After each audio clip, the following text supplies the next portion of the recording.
So today I'm going to give a big picture overview of the space industry, or rather the private space economy. So this won't be a very in-depth presentation. It's mostly going to be a just a brief overview of how things work. Because right now I'm in the process of researching this area and I'm only sharing my update so far, what I've done. So So here the idea is to just give a big picture overview of how the system happens in the space economy in general. And mostly, I would say it's mostly the American private US economy here. So the things that I'll not cover here are the economy of some other countries, the private economy, space economy of other countries. And I will also not be talking about the government space programs. It will only be the private companies. So let me begin. So when we first talk about space or like rockets and space industry, the first thing for most people who do not regularly interact with the space industry, the first thing that comes into people's minds are rockets and probably the name of SpaceX because that's the most popular company now in space, in the space industry. So SpaceX actually falls into the second category here. If you can see the launch category, that is actually the second stage here. So if I zoom in, you can see SpaceX here. So these are the different companies in this stage two of this whole ecosystem, whose job, the service they provide is to essentially launch payloads into space. That's what they do. But for a rocket to exist, they must first be manufactured. Now, SpaceX are one of the rare companies here who are operational in many of the different stages because I think, I don't know, about more than 20 years ago, they were formed. So back then, there was no private space industry. They were the only ones. So most of the things they did in-house, most of the manufacturing and all the different services. But right now, it has expanded a lot, and the new startups that are coming up are specialized in one specific area. So that's how it's been approached right now. So SpaceX is an exception. But for most other companies, if they want to first launch a rocket, they need the components to build a rocket. So so that's why there is this stage one. So these are the companies. The companies in this stage broadly can be divided into two categories. The ones building the hardware, the space hardware, and the ones working on the software.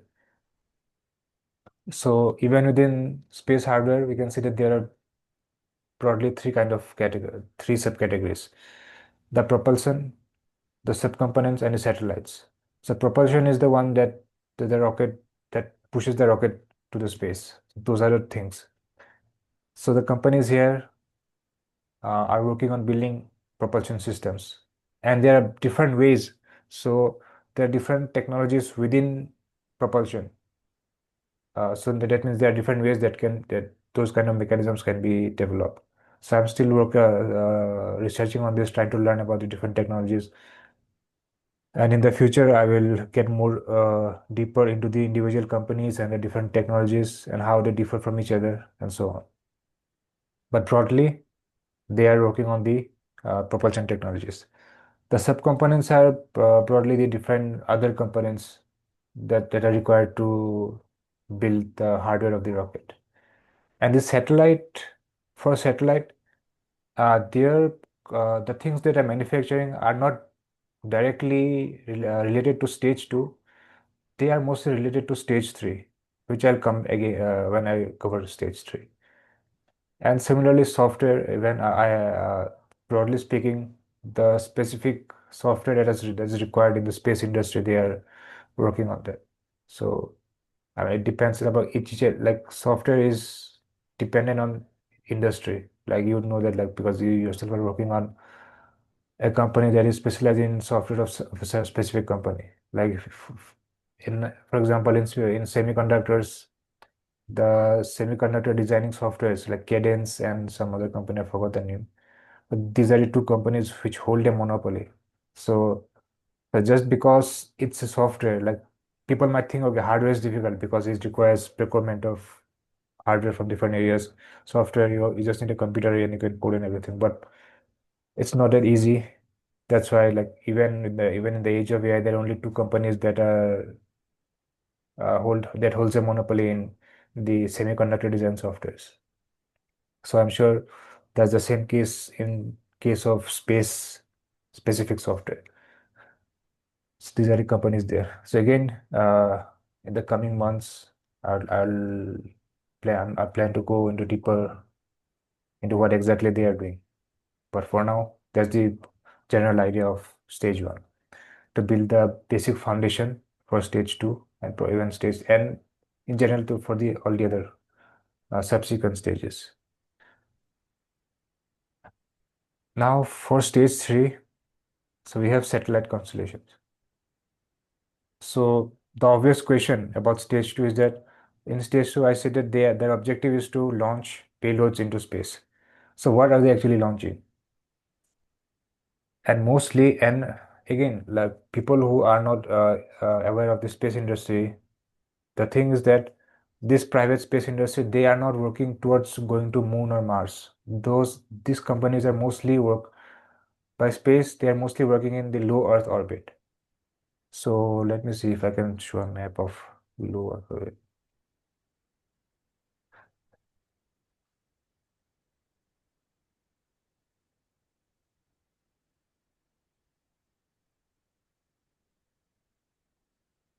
Something like this.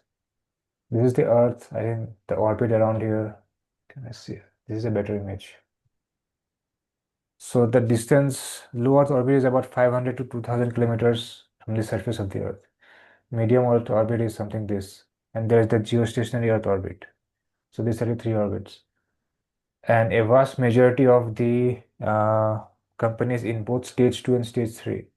I mean, by stage two, I mean the rockets that they're launching, they can only reach up to low Earth orbit. And for the stage three companies, the satellites they are launching are also mostly rotating or that exist in the low Earth orbit. So for the MU and GU, very few companies are there. So that's what it is. Okay, what is it saying? Okay. I previously also talked about satellites. So the difference between satellites here and here is that these companies manufactures the hardware about of the satellites. And these companies, they are not about, there are some companies that exist in both the stages. These companies also build their own satellites.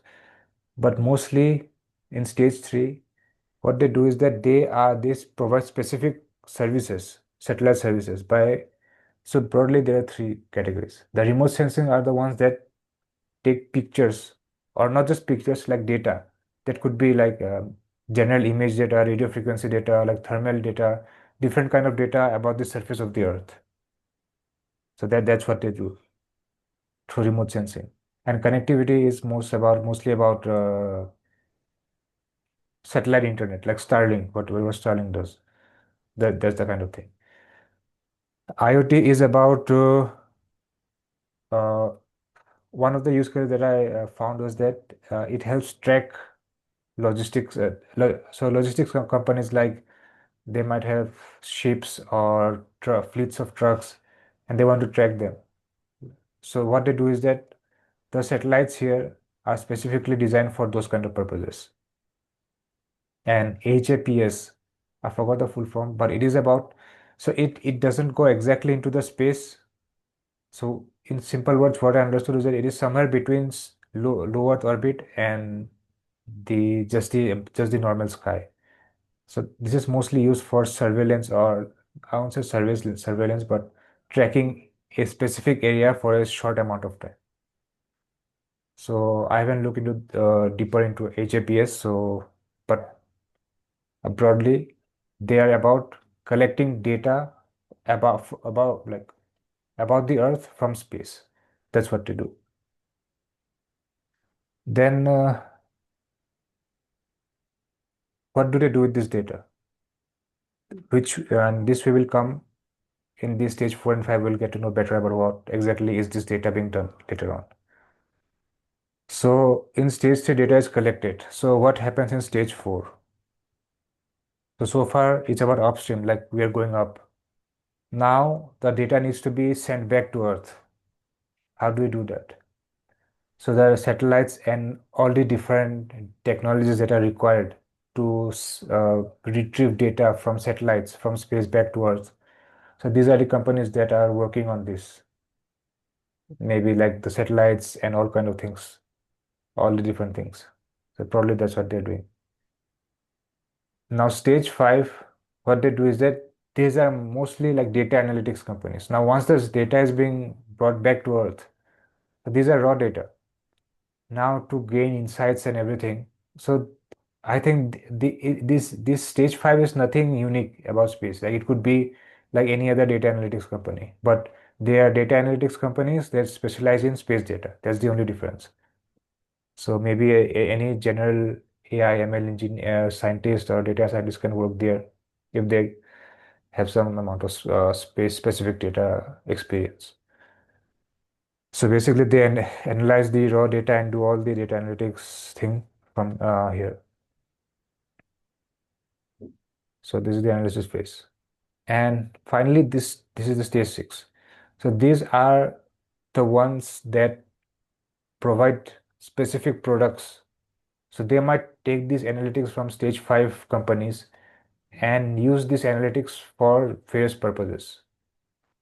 So again, as I said, like in stage 3, these people they collect logistics data, like movement of specific things, or like they take images of farmlands, like how the crops are doing and so on. Based on this, suppose uh, a, a company within this climate company might be able to deduce about what's the climate scenario about a specific place and so on. Insurance companies can similarly do those kind of things. Like, is there some kind of things happening? Should I change the risk premium of the insurance or those kind of things? So basically, they use all the data and the insights from stage 3, 4, and 5 and package it into a final product that the end user can use. By end users, it doesn't necessarily mean consumers, but different regular businesses, how they can use. Now, it is quite possible that a company might be able to, a company might exist in more than one categories. So this is just a simplistic explanation that there are 6 stages. It doesn't mean that if a company is in stage 5, it doesn't do anything in stage 1, 3, or like this. The older a company is, the more it tries to have their operations in more than one stages.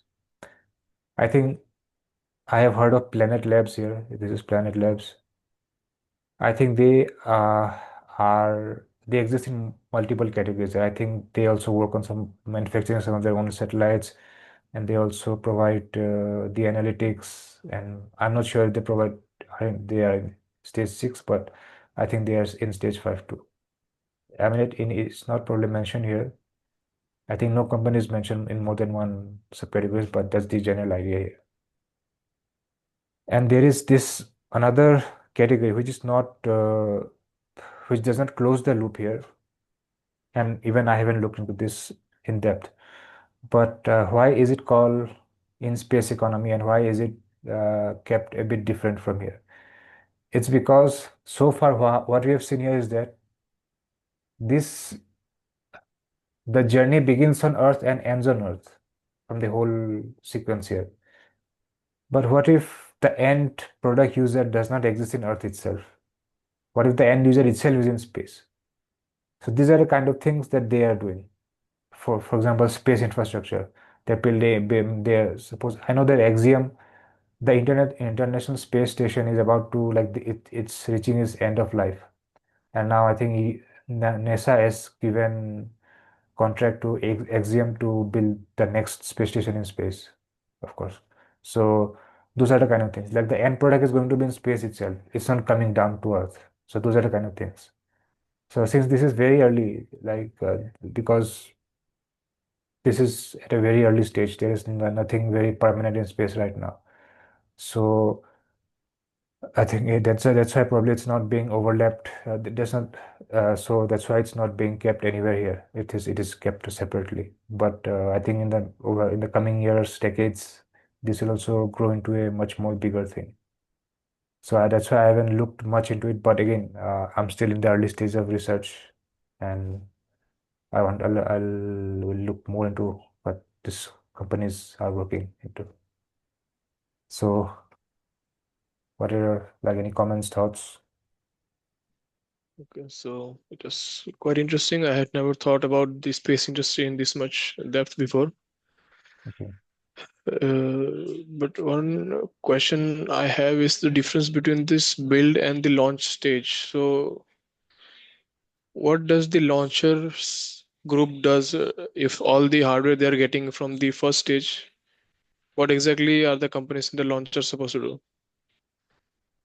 So from what I think, again, as I've said, like for a SpaceX, they build mostly their own ones.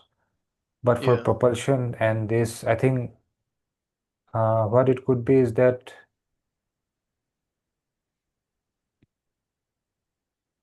what are the companies that are actually working on there?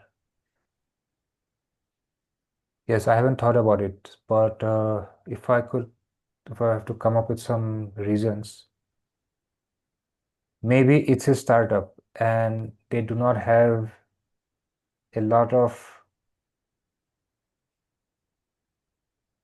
okay, yes, what's the difference here? because to me it seems like the ones doing the space hardware can do the launchers themselves.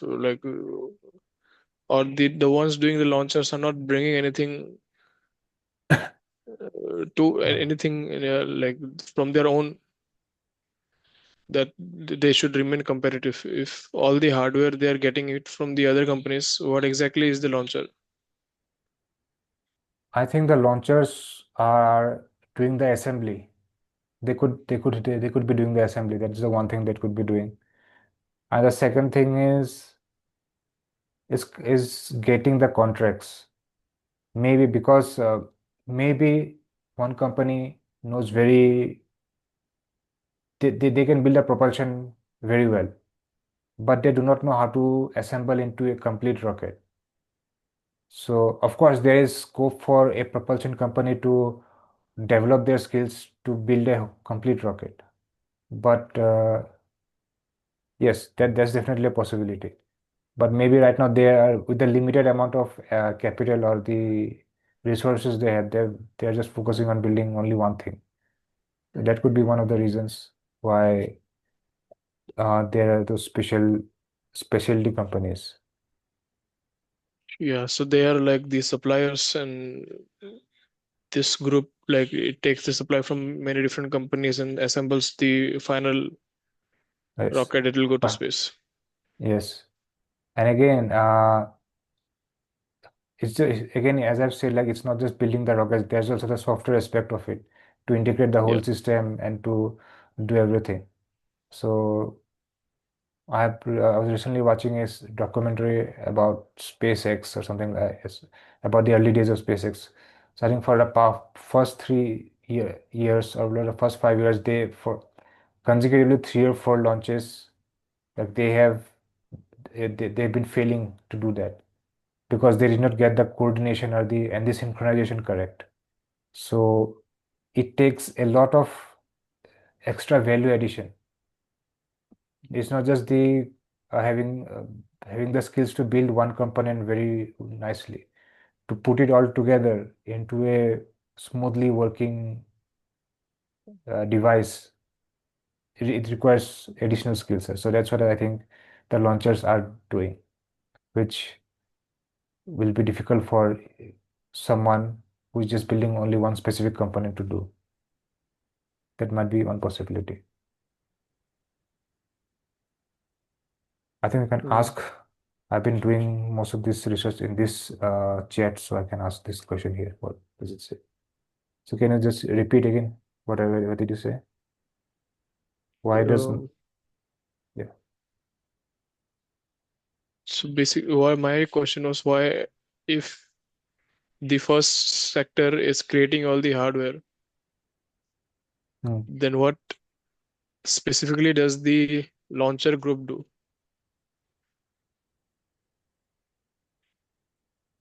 okay, that's what I'll ask.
It says that's the system integration and flight operations that stage one doesn't provide.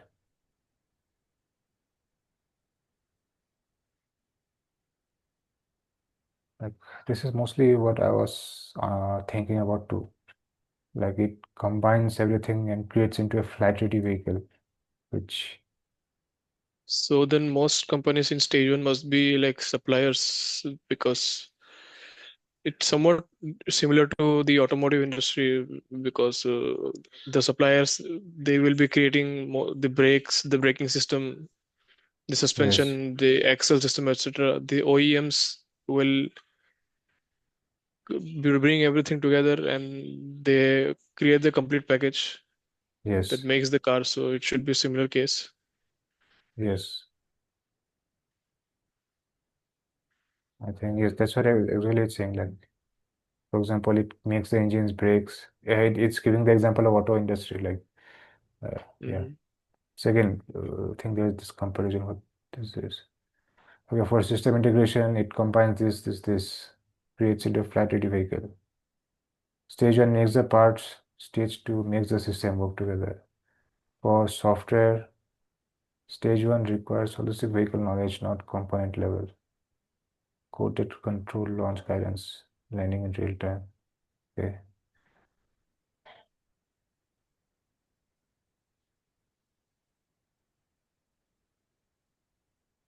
Okay.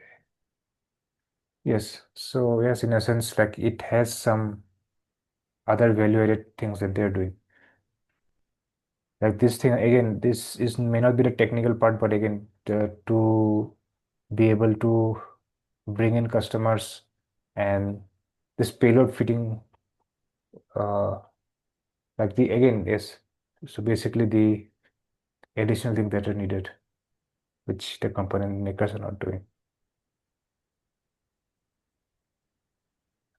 Maybe when I look into each of these stages in more depth and what exactly each of these the companies are doing, I'll have a better idea about how things are going on.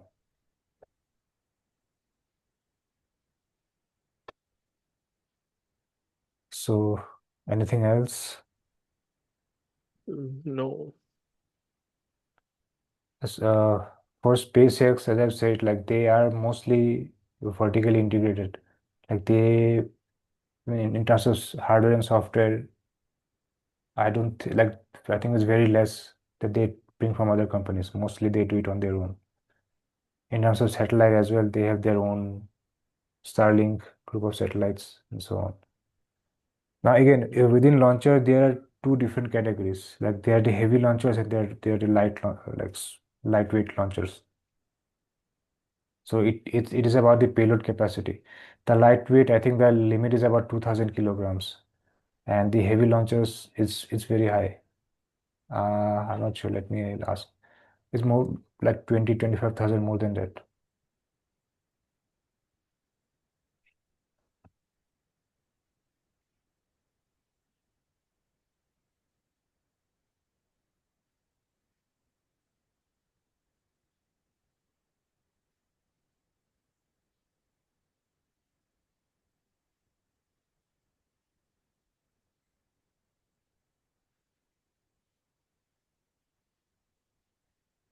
22,800. Mm-hmm. So so they are used to launch heavier payloads. But at the same time, there is also something called ride sharing. So uh, like there might not be a single customer that wants to launch something that weighs 22,000 kilograms. So there might be multiple customers. And one of the reasons why these lightweight launch rocket companies came into existence was because of this. Because if you have something, if you want to just launch a few smaller satellites, about say 500 kilograms, so you'll have to use Falcon 9, for example, and they have their own schedule systems. Like maybe like will launch only on suppose like 31st of March, and if you want to do it faster than that, you don't have any other options. But these smaller launch companies, they are more flexible, or their timings are different. So I don't know, maybe the prices are different or same, but yes, here you don't have to wait. Like, okay, I want a smaller launch. Okay, bro, we'll launch it for you. It's like going on a bus versus going on a taxi. So bus has its own timing. You have to adjust as per the timings of the bus. But if you are using a taxi, you have that flexibility. So that's one of the reasons why. So even of course, a lot of in-depth knowledge, like research is needed to understand it better.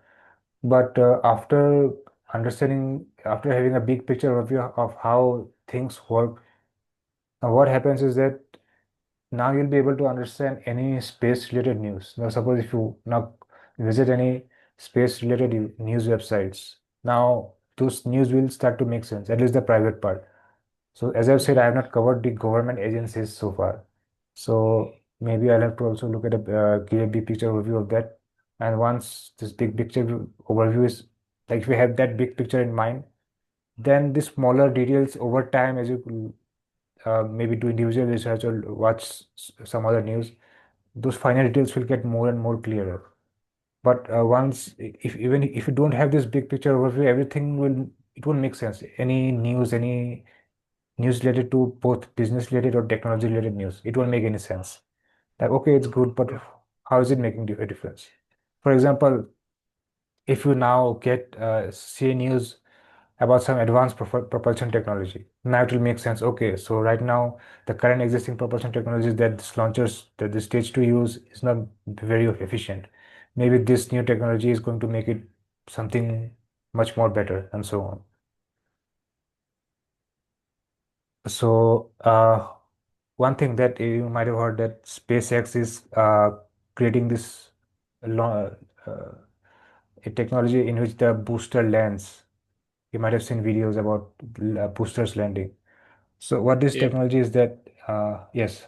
So, what this technology is that when a rocket launches, we have 10 minutes now. So, when a rocket launches, so there are three stages. May not be three stages. It depends upon the design of the rocket. Rocket may be three, maybe four, maybe two, or maybe even one. But in general, let's assume that there are three stages. So the first stage is I think it's called the booster. So it helps for the initial push. And once it gets up to a certain height, it is detached from the stage one and two. Now it's all up to the stage two, one and two. Sorry, the stage two and three. Stage 3 contains the actual payload that has to go into space. That's okay. So once stage 1 goes down, it's up to the stage 2 to do the further lifting and to put the object on orbit. Now, another thing about the science about this is that when a rocket is launched, like earlier I didn't understand, like, okay, once you launch the rocket, where does it even actually go? It just directly goes to moon like that, or what happens actually? So what actually happens is that I think from what I've learned so far, on in some rare occasions it goes like directly to a target location. Like if it's going somewhere in moon, Mars, or somewhere else, it directly goes there. But 99% of the time, like most of the time, first it gets into orbit. That's the first object. It could be LEO, MEO, or GEO, but the first objective is to get into orbit, into a circular. I don't think it's exactly circular, but the objective is to get into orbit uh, for the payload, not the stage 1 and stage 2. So as I've said, stage 1, maybe within the first 3-4 minutes, it is detached. Its job is done. I think it's also the largest component. Then the stage 2 does the further like pushes it to the final destination of which orbit exactly is going to go. And then that stage 2 also detaches. And finally, the payload remains. The payload is the satellite or whatever the object is. It now starts revolving around the orbit of the Earth. And now, if it's going to do some in missions into deep space, like on I don't think it's called deep space, but into Moon or Mars, then it undergoes another acceleration to escape the orbit and to go into the orbit of Moon or Mars or wherever it's going. So about stage 1 and 2. So when, as I've said, when stage 1 is detached, it crashes and it is destroyed. And that costs a lot of money, probably billions. I'm not sure, but it has to be hundreds of millions or billions. So it's not reusable. So once you launch a rocket, the largest part of the rocket is just destroyed. So that's one of the reasons why it makes the launch so expensive. But if you could reuse this, so it would be a lot more cheaper because you don't have to build those things over and over again. The largest part of the vehicle can be if it can be saved. So what they are doing through their experiments is that once it detaches, instead of crash landing into the ocean or and burning into flames, what if you can land it so that in the next launch this can be reused again. So broadly, that's the idea here. And for the stage 2, I don't know what technology is there right now, but I think stage 2 right now it completely burns because I think it goes beyond the surface of the Earth along with the payload. And once it releases the payload, it falls back and it burns on re-entry. And it burns into flames, the stage 2, as far as I know. So it is also gone. I don't know what they're doing to salvage it, but it's at least comparatively smaller than the stage 1. So that launching thing, that landing thing that you see here is SpaceX trying to make it reusable so that the cost is vastly reduced. Mhm. Yeah. So that's about it. 5 minutes left. So maybe I could talk about this website. Like I think so in terms of space news, payload space is one of the more popular ones, along with space news probably. So now in the future, I might cover news and updates from these two websites or maybe some other websites as well. So what will happen now is that it will make more sense if I talk about some specific updates now, because now I've given a big picture scenario of what happens in Mhm. the space industry. Otherwise, without this explanation, if I just pick up some news like what, for example, again, look at this. NRO awards contracts to three remote sensing companies.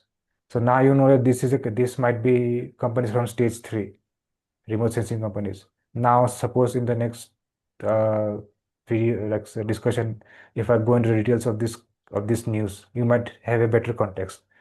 Otherwise, if I had just started this, you'll be like, "Oh, what is remote sensing? What does it even make sense? Why?" Like those kind of things.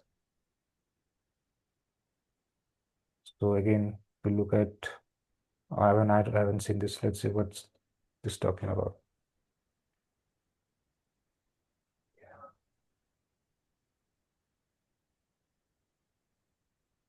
I think I've run out of free articles.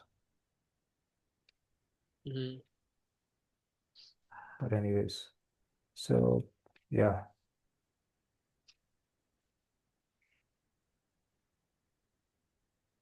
So yes, maybe in the future sessions I might talk about specific news updates from the space industry and so on.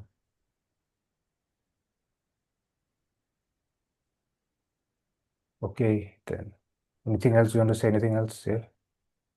No, that's it, I think.